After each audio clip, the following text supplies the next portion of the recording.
Hi, everybody, and welcome to the Humankind conversation on activeness. I'm your host, Stu Zimmerman, aka Stu Z. We're here recording this live in Sedona, Arizona, one of the hotbeds around the world of higher consciousness.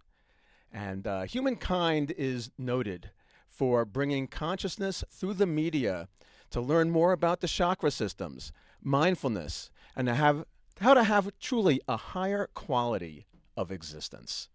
I'm very excited about today's episode. If you've happened to have missed last month's episode on mindfulness, come to our YouTube channel at Humankind Center. You'll find us there. It was riveting. We had beautiful conversation with a number of deeply wise humans about mindfulness, including yours truly. But today, we're talking about activeness and bringing that sense of mindfulness into the body so that we have vitality and bring that genie of who we are, the genius of who we are, into the body itself. We have an amazing lineup of three incredibly wise people here. We have Arcturus Ra, we have Yara Line, and right now, our first up is Amalia Camateros. Amalia hails from Australia. She's been a naturopath there for over 17 years. She wrote a book called Spirit of the Stones as a shamanic healer, mystic, and brings people onto the land. And she also has helped to shift our entire community here in Sedona by being a founder in ecstatic dance.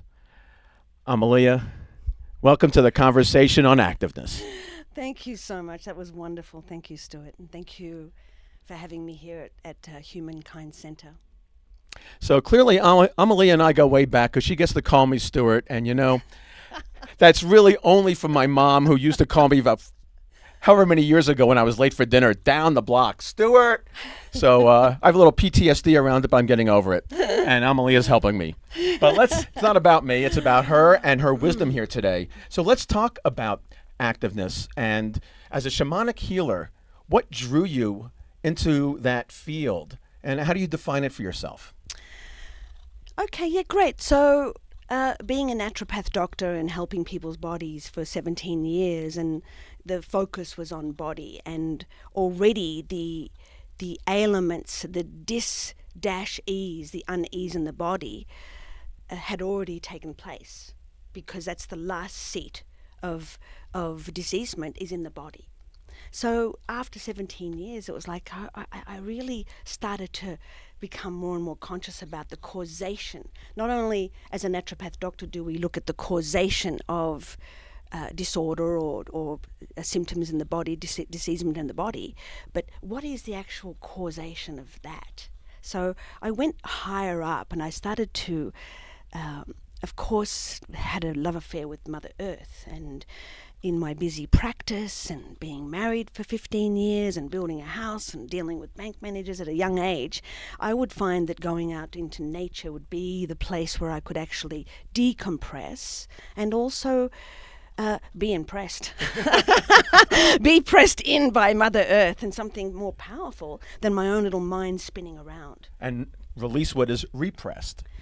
That's exactly right. Release what is repressed, which is what I'm all about. That's what I'm really here for, to help people with. Yeah, so just really curious. So you bring people onto the land, and the idea behind it is that they have stuck energy, right? That dis-ease. So how do you work, or how does the land work to help to dislodge some of that energy? Firstly, having done so much work on myself, because I don't see a practitioner doing something to somebody else.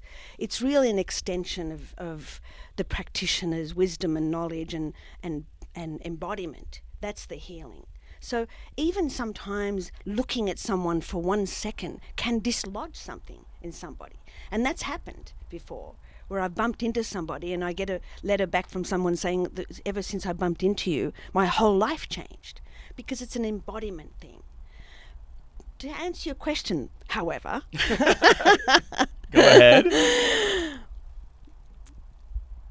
going out on the land, it is that's the arena from where people can actually be present more, not have the distractions of the signs and the posts and the posts on Facebook and all the different media and all the different intelligences out there. But to really just steep into something really simple and natural, and that's the teacher. So the tools that I would use is my own embodiment and holding that presence and being able to see where the shadows are. What I mean by shadows is the stuck parts in the body that are hidden very, very well. You know, we know that. We have facades, we have masks, we have ways of coping from childhood. But because I'm trained in my own life to pick that out in myself, I'm able to see that in others. So using that with intuition and connecting with a greater source of shaman energy with Mother Earth, I'm able to see it, call it out, and bring it out in a very loving way for people to really see it first and then accept it and then feel it. Yeah, you know, that's a really great point that you mentioned about energy, because ultimately that's all that everything is. Rumor has it, right? Everything is energy, that's including right. Whoever and whatever we think we are at the core. And so what I hear you saying is you're bringing your, if we're talking about energy as frequency, you're bringing your higher frequency and your spaciousness and utilizing the land and Mother Nature's natural electromagnetic frequency, if you will. Absolutely. That can help to dislodge denser energies in the people you work with. Mm-hmm. Absolutely. And also the simplicity and the neutrality of nature, of Mother Earth, is in a loving, embracing way, helps for people to sit back and get down, or get out of their head and allow their energy to sink down into their body. And the body never lies. The mind is the culprit. And there's nothing wrong with the mind, of course, but the mind is something else. The body itself is very pure. It's one of the purest expressions of God there is, just like Mother Earth. So blending that body consciousness in with the purest expression of Mother Earth is a way of coming back into a reset point, of coming back into the inner self, so that the mind is not taking over, which is a culprit in a way of, you know, having the duality of, oh yes, and what about no, and I can do it, no you can't. There's a lot of back and forward in that way, but coming into the active embodiment of presence in the body is where the healing, I feel, occurs. So it sounds like you work with things and energies kind of somatically. Let's say, as opposed to talk therapy, where, you know, people are so highly identified with their experiences and their narratives as to who they believe themselves to be.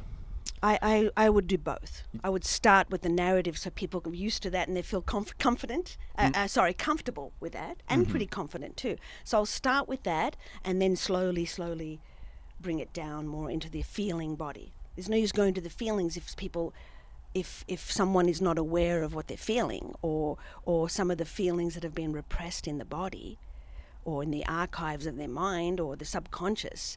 That's where the treasure is. That's where our inner dragons are, holding safe and protecting the jewels, which is the trauma or the fears. They're jewels. That's like gold. That's energy that's been trapped in the body. And do you notice that specific narratives are lodged in certain parts of the body? Like, let's say, anger. Is that something that's in the liver, or could it be anywhere? I mean, what are your thoughts around that? That's interesting because 30 years ago or so, there was a woman called Louise Hay. I mean, she was here long after the 30 years, but that's when she brought out her book. How to Heal Yourself? I think it was called that, How to Heal Yourself, yeah. Had that white cover with the rainbow heart, yeah. And she had brought to light that there are different parts of the body that hold different emotions. Now, for example, if the bladder problem, for example, is if you've had a lot of bladder irritations, she would say, what are you pissed off about? Now, in Australia, we know the word pissing means to urinate. Right. So it kind of correlates that way. Or if there's a heart problem, it stands to reason and seems understandable that there's some heartbreak. There's something to do with love or not feeling accepted and loved. And the liver, for example, is apparently a seat of anger, where a lot of those resentments get stored in the gallbladder and the anger gets stored in the liver, because that is a processing plant of the body to clear the emotions. So the emotional toxins would be there too. That would correlate. Mm-hmm. Yeah, beautiful. And as you're talking about, and the topic for the day is really this activeness and vitality. So how we can just love life and have this expansive energy in our bodies just to enjoy life to the fullest, if for no other reason. You work with other modalities as well, right? Such Absolutely. as breath and sound. I'll bring anything. Bring it all in. I'll use whatever it takes to bring it home, pretty much. But yes, breath, sound, and movement are the pretty basic counterparts of the hand that holds a lot of balloons, each one. Yeah, I noticed, I like to play with words. Yes. And I've noticed that breath, sound, and movement can correspond to body, spirit, and mind. Beautiful. In a way. It's Beautiful. all start with the same letters. Yeah, well done. And so, yeah. Oh, thank you. So why don't we address one topic at a time? Okay, yeah. And let's talk about breath, for example. Absolutely. Well. How do you work with breath, and are there certain breaths that you work with people in to move energies? Yeah, very good. Firstly, I always like to bring things down to the most basic denominator. If you stop breathing, you die. True. The more you feel, actually, I'm gonna go back a bit. If you stop breathing, you die. The more you breathe, the more you're alive. The more you feel. That's why when we experience something that feels uncomfortable or we don't want to feel it, the human instinct is to stop our breath. We don't want to feel it. But really, in truth, we need to feel it. We need to feel everything. We are sensory beings. And when we don't feel something, where does that feeling go? It just doesn't disappear. And everything's energy, as we said before, right? So that energy gets stored somewhere in the body. It's kind of like when you're driving along the road and something comes out in front, or a little animal might come out in front. The first thing we do is we hold our breath and we slam on the brakes. And that breath gets locked into the body, into body memory. And so it's important for us to then really take that conscious breath out to release what we've stored in our body. So that's one of the ways I work with my clients. And myself, of course, number one first. Mm-hmm. I'm never going to teach anything to anybody if I haven't done it myself, of course. And it's important that whenever we feel, even if we're watching the news, you can bet your bottom dollar. I don't know if you have that in America. Bet your bottom dollar. Some people, in many cases, that's all people have left. But that's a different story. Blessings to everybody. Truly. So, we know even when we're watching a movie or news, there's part of our system, our nerve system responds. Everything's responding at everything. We are sensory beings, and if we have one negative thought that comes into our mind, the peptides and the neurotransmitters and all the chemicals, we are chemical factories in a way too, all come down, pouring down immediately. So if you think of a negative thought, immediately you're going to get adrenaline or noradrenaline, and it starts pumping. And oh, quick! I've got to fight. I've got to react. Right? That's what happens with even a negative thought. So it's important to know that when we have thoughts that are not benevolent to ourselves or other people, to let's just take a few deep breaths now and just recognize that there's something in our body somewhere that needs to be released. And so taking a deep breath and just letting go. There's no pushing on the exhale, because that's, of course, now creating another contraction. So just letting it go. Just surrender. That's a big part of the breath. It does it on its own. We breathe in oxygen and we release carbon dioxide. So we breathe in the new possibility of letting go, and we release what we no longer need. And just the second part of that question is, so I call that catch your breath and release. Catch your breath and release. You caught your breath and release it. But then there's also breath work. So breath work is another whole modality. Mm-hmm. Do you work with people? Yes. in that modality? Yes, in groups as well. Large groups, small groups, one-on-one, to lie down. You lie down, there's loud music, there's wonderful music. And that music sensory input can take over the mind. Takes over the mind. And so there's a way of breathing in a circular, connected breath that doesn't have any holds on the top or holds on the exhale or the inhale. So this eternal breath is kind of like the eternal breath of God. It's how nature works. That's how day and night work. And that's how the ocean waves work. That's how death and life work. So using that perpetual breath that moves through the body helps to, in a sense, like brush clean, like, the bottle brush. You're kind of getting that kind of bottle brush energy, cleaning out all the body and the mind and the emotions. And it's great. It's powerful. Yeah, I've experienced that myself, and it can even take one into an altered state, yes, or certainly a non-ordinary state. It is what we call an altered state too. Yeah. Yeah. So, is there a particular breathing pattern or exercise that maybe you can invite people to? I know we just did one deep breath and just kind of let it go, but there are all kinds of breaths out there, right? Some really do promote, like a breath of fire, for example, right? Does more of a vitality. It's faster and faster paced.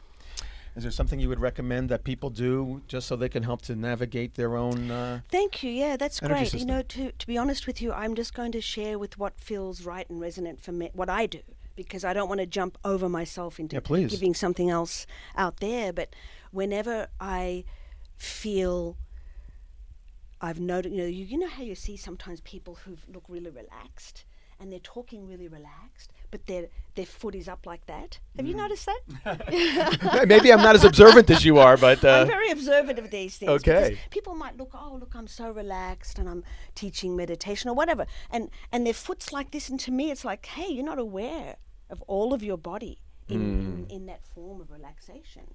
Or maybe when someone's speaking and they're speaking like this, it's like, let's bring awareness of breath. Let's bring the awareness of breath into the body.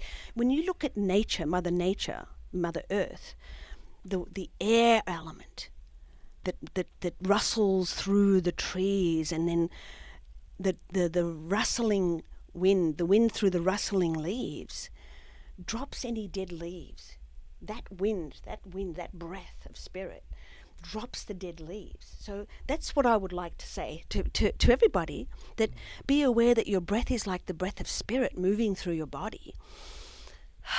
And just letting go the dead leaves, the dead branches, the toxicity, the emotional too muchness, the electric static energy that can be grounded with a breath. That's the kind of breath I want to teach people.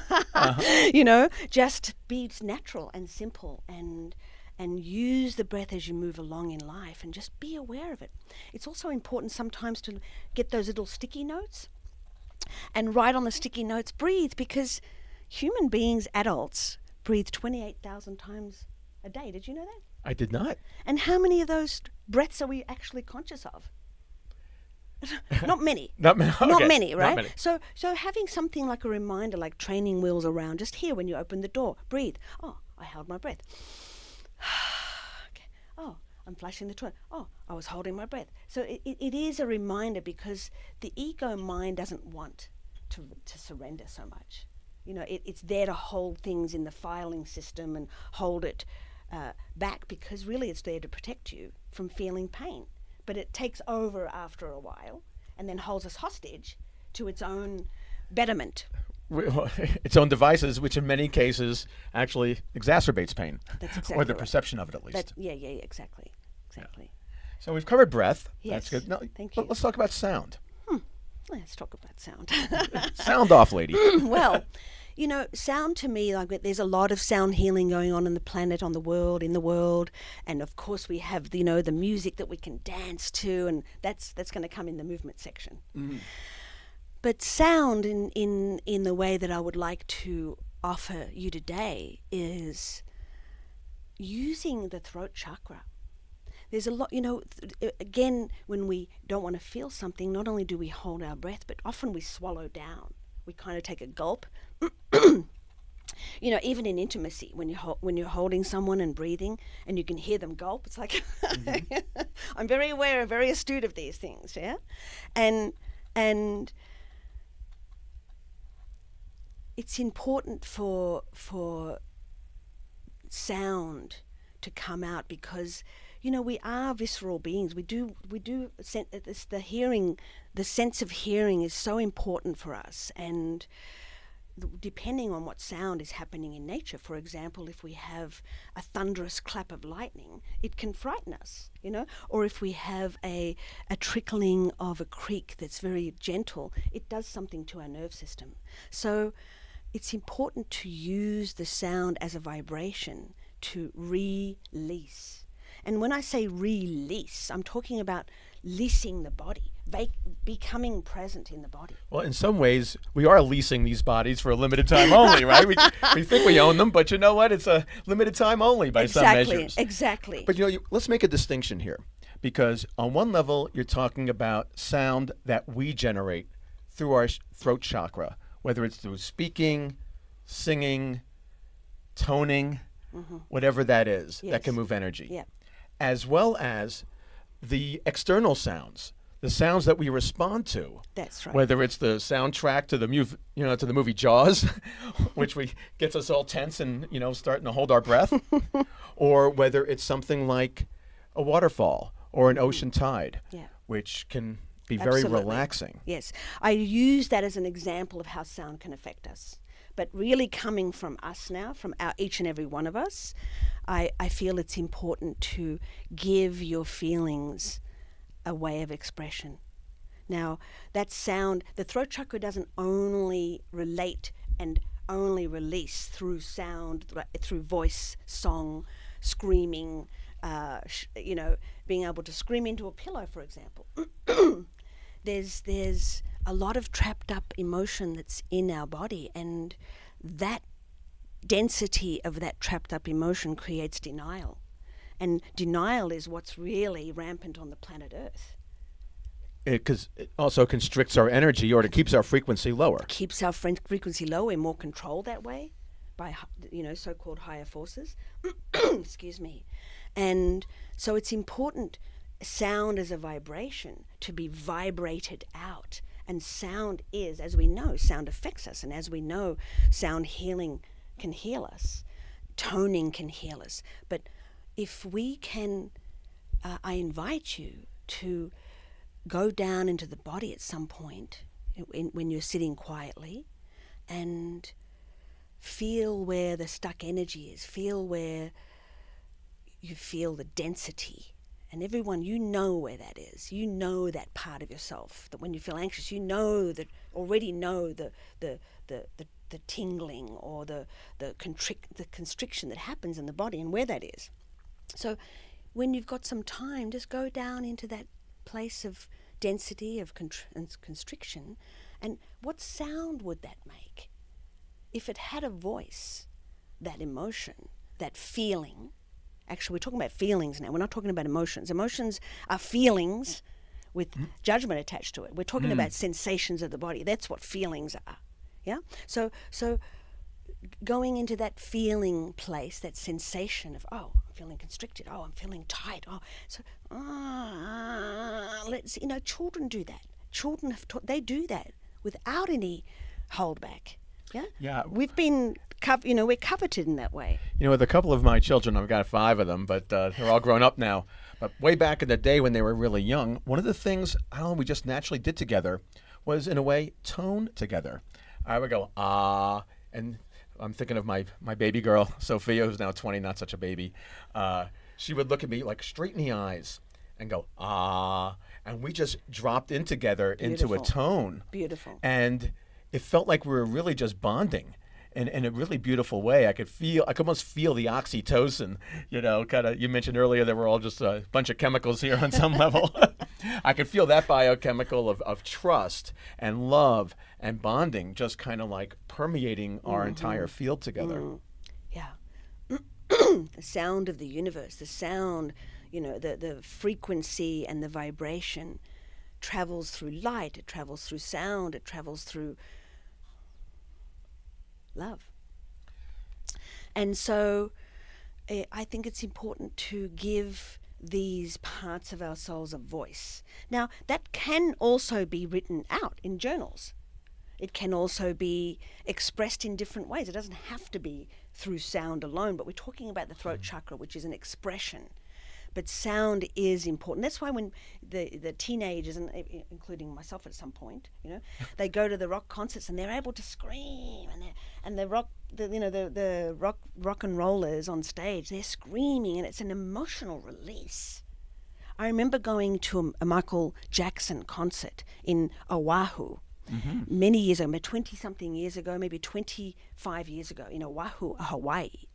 And Michael Jackson was after all that big controversy about him and how he was relating to children. And he came out on stage.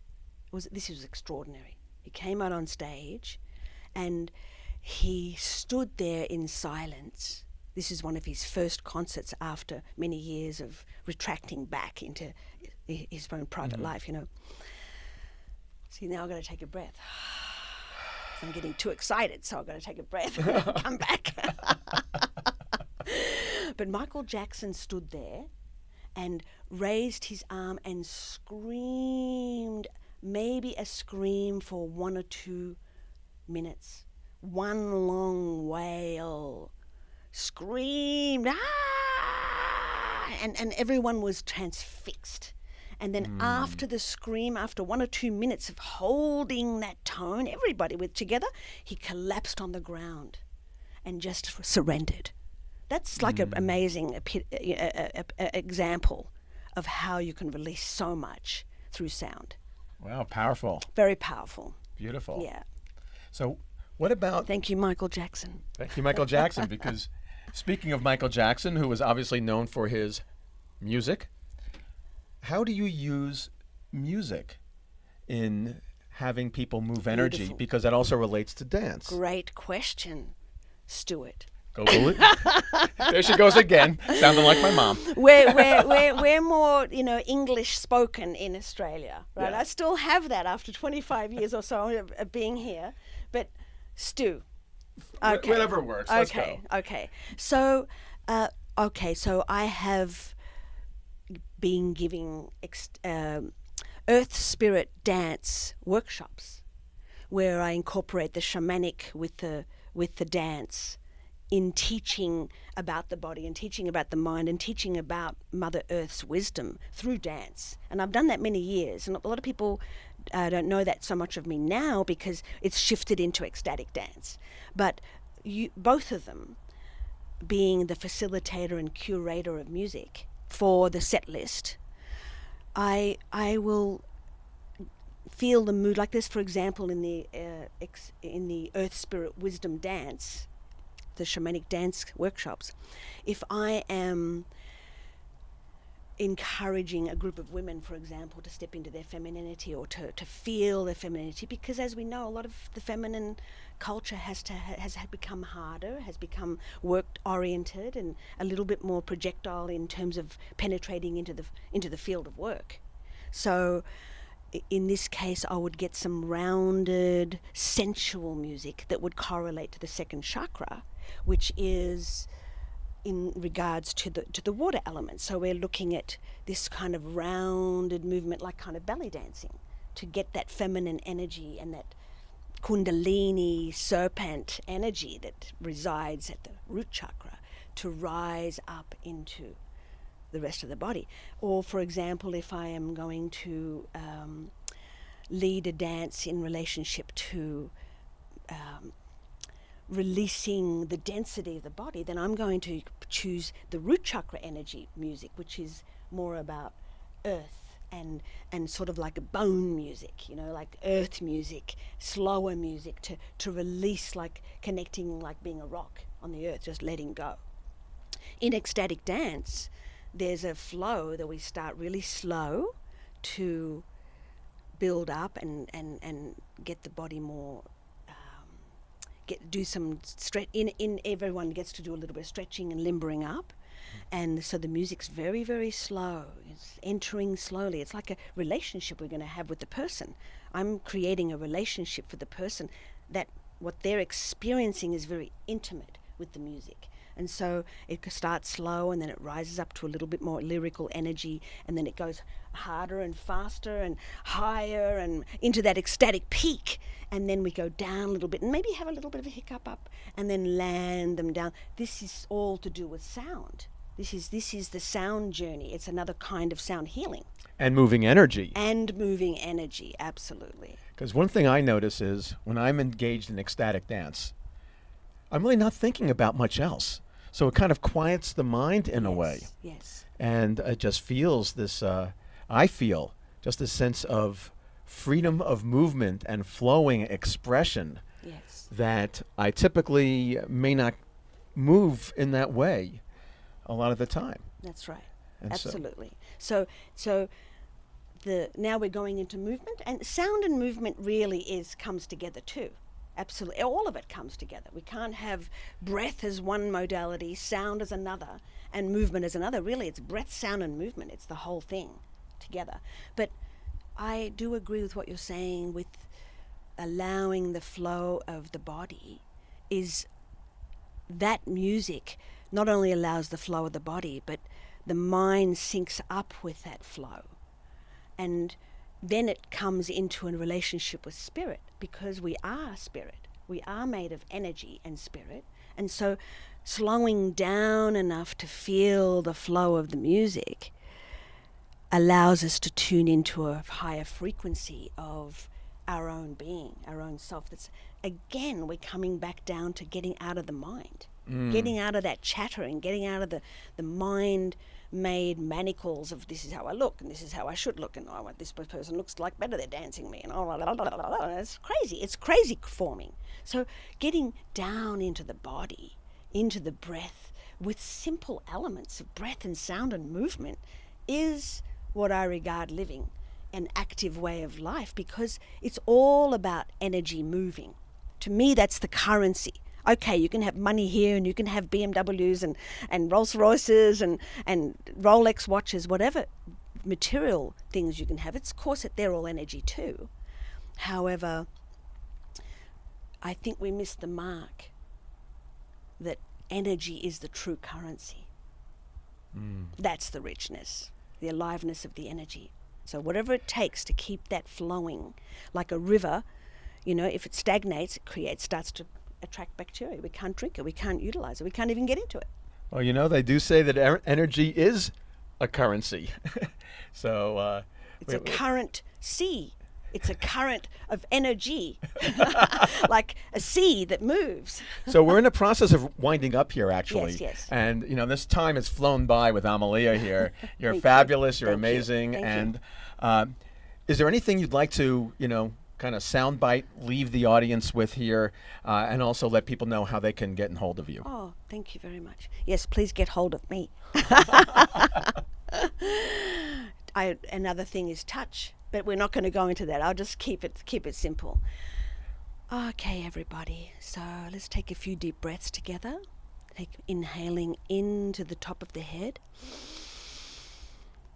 And as you exhale, follow the exhale as if you are the breath, like a coffee plunger or like going down on to an elevator down to ground floor. Let's do that again. Taking a deep breath in. See if you can make a sound on the exhale, just like a sigh. We sigh all the time in life, but that's like a victim sigh. This is a proactive release, surrender sigh to Great Spirit. Again.